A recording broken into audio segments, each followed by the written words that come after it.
আসসালামু আলাইকুম ওরহমতুল্লাহি ওবারাকাতুহু। কোরআনে কারিমের একটি আয়াতে আমাদের দৃষ্টি আকর্ষণ করছে যে তোমরা যখন সংস্কার চিন্তা নিয়ে দাঁড়াও তখন সবসময় অন্যের দ্বারা সংস্কার কর্মের সূচনা করতে চাও। তোমাদের অন্তরে এই কথা থাকে, মানুষ খারাপ হয়ে গেছে, মানুষ বদ আমলে লিপ্ত, মানুষ ধোঁকা ও প্রতারণা করছে, মানুষ মন্দ আচরণে লিপ্ত, মানুষ ঘুষ নিচ্ছে, মানুষ ঘুষ খাচ্ছে, মানুষ নগ্নতা ও অশ্লীলতার সাইলাব চলছে। এসব বিষয়ে আলোচনার সময় তোমাদের মাথায় থাকে যে এসব কাজ অন্যরা করছে, তাদেরকে এসব কাজ থেকে বাধা দেওয়া উচিত, তাদেরকে সংশোধন করা উচিত। কিন্তু এই চিন্তা কোনো আল্লাহর বান্দার অন্তরে খুব কমই আসে যে আমিও খারাপ কাজে লিপ্ত, আমার মধ্যেও দোষ ও অন্যায় আছে, আমার সর্বপ্রথম দায়িত্ব এগুলো সংশোধন করা।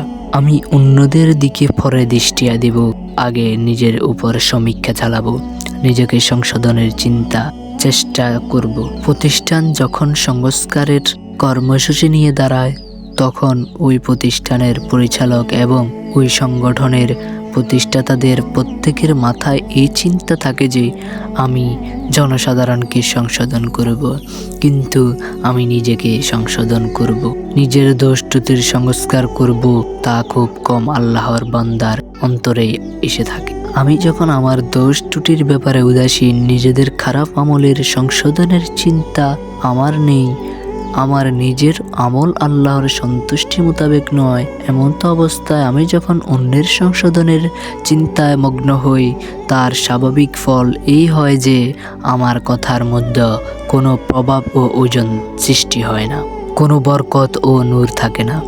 ফলে অন্যের অন্তরে আমার কথা স্থান পায় না, অন্যরা তা মানার জন্য প্রস্তুত হয় না, বরং তা হয় একটি রসাল বক্তব্য যা কানের সঙ্গে বাড়ি খেয়ে বাতাসে বিলীন হয়ে যায়। কোরআনে কারিমে ইরশাদ হলো, হে ঈমানদারগণ, তোমরা নিজেদের ইসলাহের ফিকির করো। তোমরা যদি নিজেদেরকে সংশোধন করো এবং হিদায়াতের পথে চলে আসো, তাহলে যারা গুমরাহির দিকে যাচ্ছে, বিপদগামী হচ্ছে, তাদের বিপদগামিতা, তাদের অন্যায় অপকর্ম তোমাদের ক্ষতি করবে না। তোমাদের সকলকে আল্লাহর দিকে প্রত্যাবর্তন করতে হবে। সেখানে আল্লাহ তাআলা তোমাদেরকে বলবেন যা কিছু তোমরা দুনিয়াতে করতে। এই আয়াতে এই কথা বলা হয়েছে যে প্রত্যেক ব্যক্তিকে আল্লাহর নিকট নিজেদের আমলের উত্তর দিতে হবে। এমন হবে না যে মন্দ কর্ম করেছে অন্যজনে আর জবাবদিহি চাওয়া হচ্ছে তোমার কাছে, সে অপকর্মে লিপ্ত হয়েছিল কেন, বা আমি কোনো খারাপ কাজ করব আর অপরের নিকট এর জবাব চাওয়া হবে, এমন হবে না। বরং প্রত্যেকের নিকট নিজের আমল সম্পর্কে প্রশ্ন করা হবে। এজন্য তোমরা প্রথমে নিজের ফিকির করো যে তোমাদের আমল কেমন। তোমরা যখন আল্লাহর সম্মুখে হাজির হবে তখন নিজের আমল সম্পর্কে কি উত্তর দেবে, এজন্য অন্যকে নিয়ে চিন্তা করার পূর্বে নিজের খবর নাও। প্রত্যেক ব্যক্তি নিজের আমল আখলাখের উপর জরিপ চালিয়ে দেখবে যে সে কি ভুল পদ্ধতি ও ভুল কর্মে লিপ্ত। তারপর সে ভুলগুলো দূর করার চেষ্টা করবে। এমন যেন না হয় যে অন্যর দোষ ও মন্দ কর্ম খুঁজে ফিরছে আর নিজের দোষের ব্যাপারে গাফেল।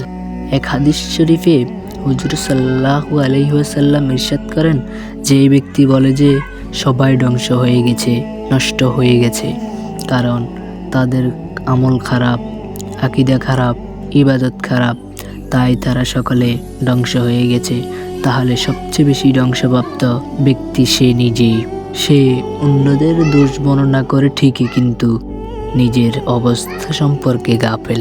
যদি নিজেদের আমল ও নিজের সংশোধনের চিন্তা জাগে, অন্তরে অস্থিরতা সৃষ্টি হয়, আমি আল্লাহর সামনে কি জবাব দেব, তাহলে নিশ্চিতভাবে তখন সে নিজেকে নিজে সবচেয়ে খারাপ মনে করবে, তখন অন্যকে খারাপ চোখে দেখবে না। তাই আমাদেরকে আগে নিজেকে সংশোধন করতে হবে।